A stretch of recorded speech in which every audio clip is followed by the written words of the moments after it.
right now on 5 on your side at 10. Windy Wednesday.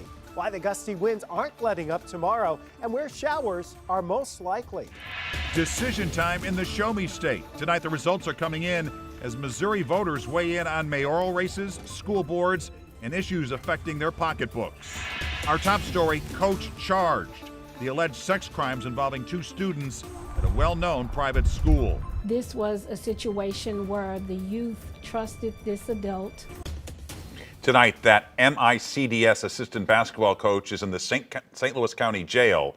Good evening, I'm Mike Bush. And I'm Kelly Jackson. Authorities say the 27-year-old used social media to lure at least one of the students. Brent Solomon is in the newsroom with the latest on the investigation and what experts say parents should know, Brent. Kelly, Mike, Lee Anthony Bogan Jr. is behind bars being held on a $150,000 bond. Court documents show he's accused of sending inappropriate nude images to at least 2 students last month. Tonight, I wanted to know what MICDS is doing about it. Take a look at this years-old video of former 6'5" Jennings High basketball standout Lee Anthony Bogan Jr. on the court. The now 27-year-old would eventually go on to serve as an assistant coach at Mary Institute in St. Louis Country Day School in Ladue. He worked seasonally, coaching male players on the junior varsity team. Court documents show he sent nude images to at least 2 students.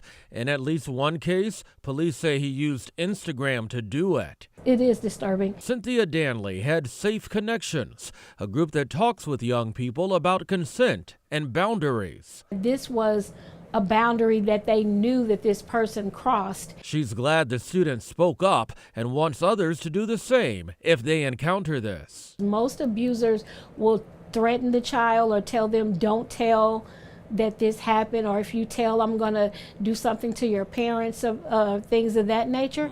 And so don't let that stop you from telling or making it known what this abuser did to you. In a statement, MICDS says the school responded, quote, as soon as it became aware of any alleged misconduct. Student safety is our top priority. MICDS is cooperating with the investigation. Unfortunately, this is not as uncommon as we would like it to be. I took this case to education consultant Dr. Ian Buchanan. You're a school administrator. This happens. It comes across your radar. What do you do?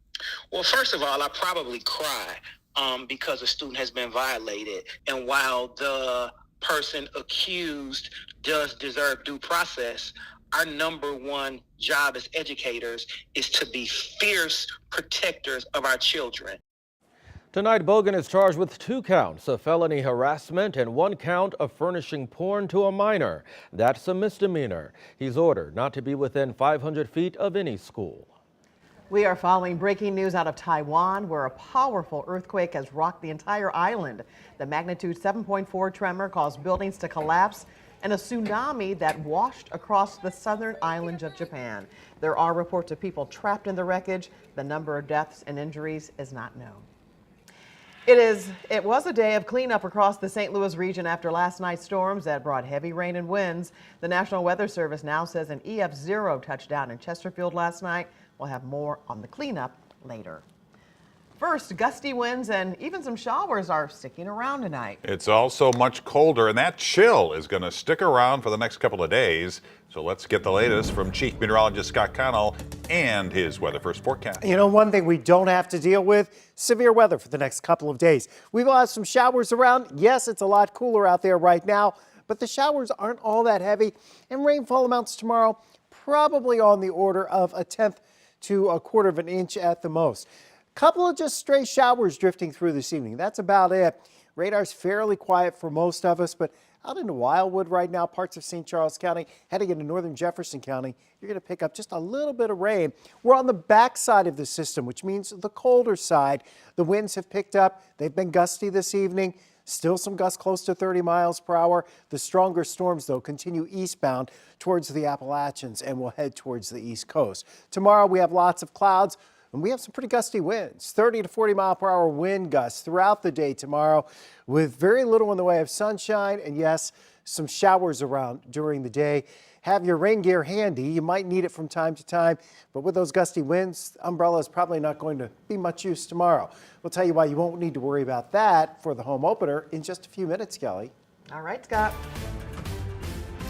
Just 3 hours ago, the polls closed in Missouri, and now the results are coming in from today's municipal elections. And you can see all the latest numbers at the bottom of your screen. You can also point your phone's camera to the QR code on the bottom right side to get those results right to your phone.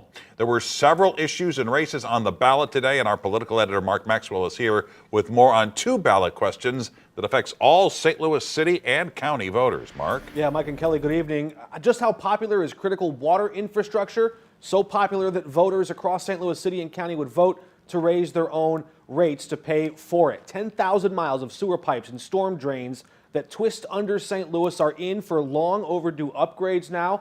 The city's aging infrastructure had been battered by severe weather, and with fewer people living here to foot the bill for it, those costs are now rising for the rest of us. Here's a look at how everyone voted for Prop W, the wastewater question. It allows MSD to borrow $750 million in the bond market and use that cash infusion to fix the wastewater lines or sewer system.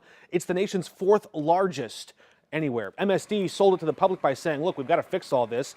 Federal law and the courts won't allow it to get any worse. Borrowing this money now means the bill won't shoot up quite as high as it might have otherwise, but the interest payments are going to cost us more overall in the long run. The second proposal didn't poll quite as high, but still passes. Prop S for stormwater allows MSD to raise property taxes about $2 a month higher on homeowners. Business owners will pay more than that. The money is supposed to go to take pressure off the city's overloaded storm drains and fight erosion. We've seen familiar scenes with water backing up inside people's basements, especially during heavy rain or in low-lying parts, maybe in South City or South County. This is supposed to help with that. You can bet the engineers and executives will come into work at MSD tomorrow feeling a bit more chipper. Voters gave them 2 big bags of cash to fund a lot more of their work on the horizon. But this comes after the city of St. Louis just voted to raise water rates too. So where does that leave us? That means during a period of inflation, it's becoming more expensive to bring water into our homes, more expensive to flush it out, and more expensive to keep it out. And a marijuana tax was on the ballot in several municipalities. In Jefferson County, voters approved Proposition 1. That would impose an additional 3% sales tax on recreational pot. And in St. Charles City, voters overwhelmingly approved Prop C. It's an $85 million bond issue that will fund the construction of a new city government complex. Again, all of tonight's results are scrolling at the bottom of your screen. They're also available at ksdk.com/elections. You can also text the word results to 314-425-5355, and we'll send you a link. Tonight, a man wanted for murder and arson in North St. Louis County is behind bars in Las Vegas. Thurman Lowe was arrested last week. He is accused of stabbing a police canine several times during the standoff. St. Louis County prosecutors charged him with the murder of Freddie Tribbett. He was found shot and killed in his burning home on Barron Drive in January. Tonight, St. Louis County Police are sharing new information about an officer-involved shooting that happened back in February in Berkeley. Investigators released new security video showing 2 men carjacking a woman outside the Schnuck store off Bell Fountain Road. That stolen Dodge Charger was later found parked in an apartment complex on Larry Lane. When the suspects left in the car, officers deployed spike strips. 3 people inside got out on North Hanley Road and tried to run away. Investigators say 21-year-old Larry Lucas pointed a gun at officers. However, ballistics evidence shows he did not fire a shot. Detectives shot him in the leg. Lucas has been charged with first-degree robbery and resisting arrest. A 15-year-old was charged in juvenile court. A 23-year-old man was also arrested, but no charges have been filed against him. 3 detectives are put on administrative leave, and the department says the investigation is ongoing. Tonight, a St. Louis man is in jail charged with breaking into a North County Walgreens. He's accused of threatening and attacking the workers inside. And new tonight, Robert Townsend has details of the crime that unfolded on Easter Sunday.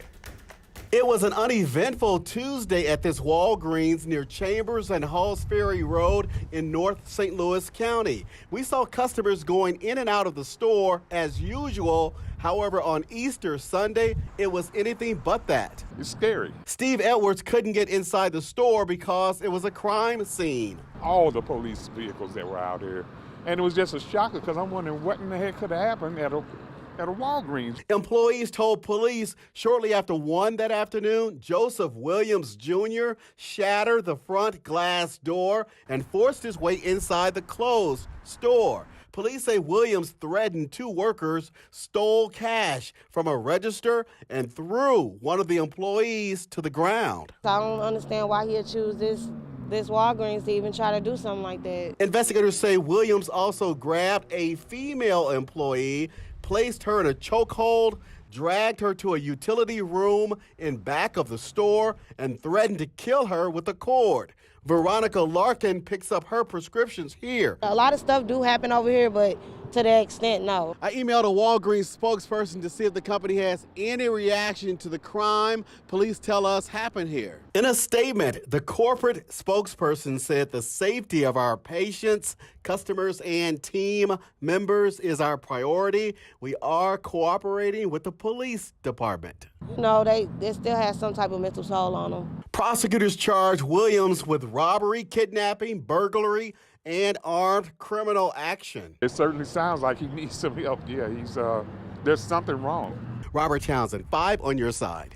Police say a witness tried to talk Williams down, but he kept threatening to kill the victim if anyone got closer. Officers finally arrested him.